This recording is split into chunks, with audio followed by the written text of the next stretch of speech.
మన దేశంలో ఉన్న 28 రాష్ట్రాలను ఏకం చేయగలిగిన ముద్దుల ఆలూనే. వేడి వేడి అన్నంలో చపాతీ అయినా, పూరి అయినా, బిర్యానీ అయినా ఆలూ పడిందో ఆ టేస్టే వేరబ్బా అంటారు.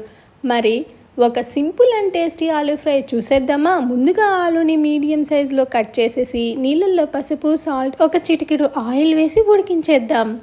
ఇలా ఉడికిన ఆలూని తోలు తీసేసి పక్కన పెట్టేసుకుందాం. వేడి వేడి బాండల్లో ఆయిల్ వేసి జీలకర్ర, ఆనియన్, పచ్చిమిర్చి వేసి బాగా ఫ్రై చేయండి. అందులోనే సాల్ట్, ఉడికించిన ఆలూని స్మాష్ చేసేసి చిటికిడంత పసుపు, కరివేపాకు వేసి ఫ్రై చేయండి.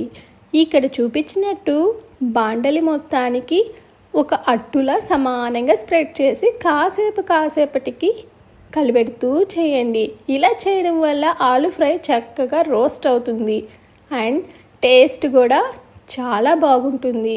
ఇంతేనండి, చాలా టేస్టీగా వేడి వేడి ఆలూ ఫ్రై రెడీ అవుతుంది. Thank you for watching.